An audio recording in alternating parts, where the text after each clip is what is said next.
On the day my wife's ex-lover, Johnny Campbell, returned, she set up a spectacular fireworks display by the river to welcome him. The atmosphere was great, and they even embraced and kissed in front of everyone. I stood by, silently, quietly watching. She even threw a welcome-back party for him. On our way to the party, she glanced at me and nervously explained, "I just haven't seen Johnny in so long." I got too excited and kissed him. "You're not mad, are you?" I immediately put on a forced smile and humbly replied, "Of course not. As long as you're happy, I'll accept anything." She gave me a look of mild annoyance, then turned her gaze away. I didn't know what she was worried about. After all, I was nothing but a spineless doormat, so it was clear that I wouldn't dare to get angry. Johnny glanced at me in the rearview mirror, sneering as he said, "Fiona, this guy's worthless. He's been bullied like this and can't even muster a peep. He's not good enough for you. You should get a divorce, and I'll marry you." I gripped the steering wheel tightly, sneaking a look at Fiona.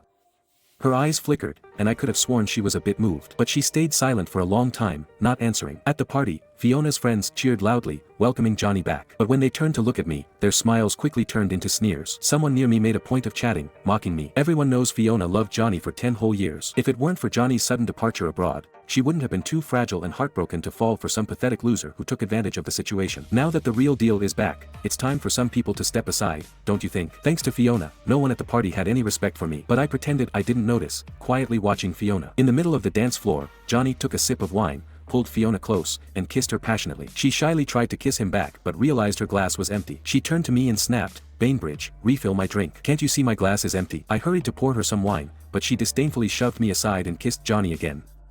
Johnny suddenly grabbed my arm, preventing me from leaving. He looked me up and down with contempt and said, "I'm really curious. How did you manage to trick a pure, noble girl like Fiona into marrying you? Everyone says you're a worthless, self-respecting loser. Show me how you lick her boots." He tilted his wine glass, letting a few drops of red wine fall onto his leather shoes. Then, with a cruel kick to my knee, he forced me to kneel and crawl like a dog. Fiona just stood there, coldly watching. I gritted my teeth and knelt, wiping Johnny's shoes with my sleeve. As the mocking laughter filled the air, I caught a glimpse of Fiona's gaze. It was full of disgust. She walked over and kicked me aside with force. "You pathetic disgrace, get away from me." She paused, then added, "I'm staying with Johnny tonight." I immediately understood her meaning and quietly booked them a room. At the hotel door, I stood stiffly. Fiona's dress was halfway off, and when she looked up and saw me, she was visibly annoyed. "Why aren't you gone yet? Don't you realize how disgusting you are?" I kept silent for a long time. When she was about to lose patience, I hesitantly whispered, "Fiona, I did well today, didn't I? Can I ask you, please, don't divorce me?" Her expression shifted, twisting into a mocking smile. "You, with no self-respect, a worthless loser. How dare you stay by my side? Why shouldn't I divorce you?" "Bainbridge, listen carefully. I'm getting a divorce." The hallway was dimly lit. Fiona could see the tears streaking down my face, but she couldn't see the barely contained smirk on my face. Without a word, she grabbed a slipper from the floor and, without a shred of respect, threw it at my face. Then, the door slammed shut. Alone in the empty hallway, I finally allowed myself to smile, wide and free. I thought, divorce, fine by me. Everyone thought I was hopelessly in love with Fiona, thinking I was a complete doormat. Fiona had taken full advantage of my devotion, shamelessly humiliating me and venting her frustration on me whenever things didn't go her way. But what she didn't know was that I'd been with her for 7 years, not out of love, but because of a contract. In the dead of night, I sat in my car with Fiona's mother, Leslie Avila. She sighed and said, "Bainbridge, I know these 7 years haven't been easy for you. Now that the contract is up, find an excuse to divorce her and be free. Just don't let Fiona find out." At the time, Fiona had been heartbroken after Johnny left her and had become suicidal. Desperate, Leslie had come up with a plan. She wanted to hire someone to pursue Fiona, help her get over her heartache, and slowly guide her back to her studies and career. Back then, I was an ideal choice. I graduated from a prestigious university, broke and desperate for money. The contract was for 7 years, with an annual salary of $5 million. Now, after playing the part for so long, this doormat was finally going to be free. I drove home exhausted, only to find a package waiting for me at the door. It was from a Laurier, far across the sea.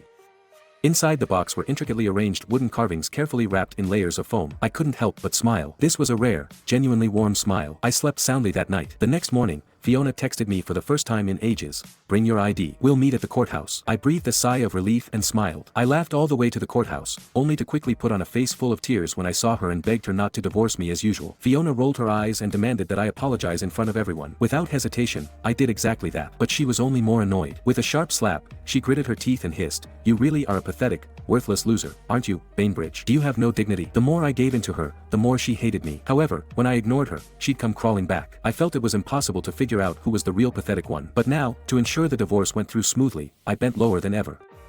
Fiona glanced down at me coldly and said, "If you want me to stay married to you, then swear. I want you to swear that you'll never interfere with me and Johnny again, that you will allow us to do whatever we want. And remember, you're just my pet." I swore immediately, with pleading eyes, completely sincere, even trembling as I did. More and more people gathered around, and Fiona's frown deepened. She was clearly disgusted by my level of submission. The divorce was so close I couldn't help but smile inwardly. "Fine, we won't divorce. Let's go." Her words, which she thought were a gracious favor, felt like a thunderclap to my ears.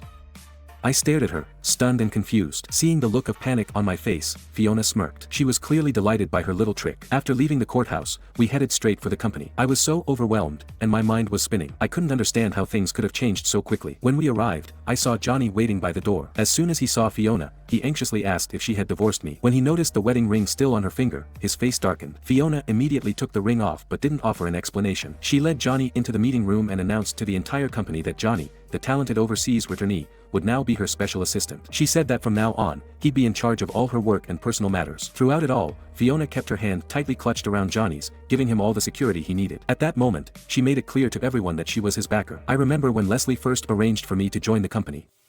Fiona either yelled at me or openly gave me the cold shoulder. Everyone in the company knew that Fiona couldn't care less about me, her so-called servile husband, so they all followed her lead. In the end, I had no choice but to rely on my own efforts, working tirelessly day and night. Gradually, I made achievements and earned the respect of the whole company. During that time, I collapsed from exhaustion several times and had to be hospitalized. Fiona never once came to see me. Instead, she coldly sneered, saying, "Of course no one respects you here, you're just the president's lapdog. Figure it out yourself, don't expect any help from me." Upon thinking about that, my gaze towards Fiona unknowingly grew tinged with sadness. But thankfully, I was about to leave. That afternoon, as usual, I went to find Fiona for lunch, hoping to discuss some projects with her. Johnny stopped me outside the door, grinning smugly. "If you have anything to say, just tell me. I'll pass it along to Fiona so she doesn't get upset seeing you." When no one was paying attention, he lowered his voice, sneering, "You shameless little bast***********. Are you enjoying being the third wheel? Open your eyes, and take a good look. See how Fiona values me and how little she thinks of you."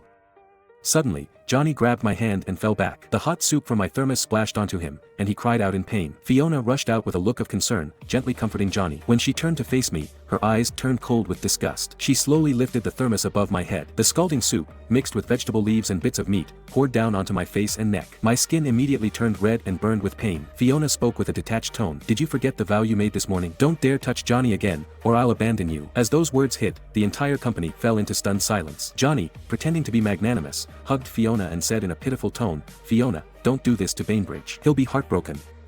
As long as I can stay by your side, I don't care if I'm burned or even if I'm just a powerless assistant getting trampled on. Hell, I'd die for you right now." I couldn't help but laugh bitterly. But Fiona smiled with satisfaction, her eyes filled with affection. She immediately announced that from today onward, I would be removed from my position as vice president and replaced by Johnny. She said, emphasizing each word, "I don't want to see anyone bully Johnny. If it happens, I won't hold back." A wave of bitter anger surged in me, and I wanted to say something. But Fiona threatened me that if I said another word, she'd file for divorce. I wanted to make the divorce go smoothly, so I looked at her calmly, then asked, "So, you've chosen him?" Search 463551 on SnackShort to read more.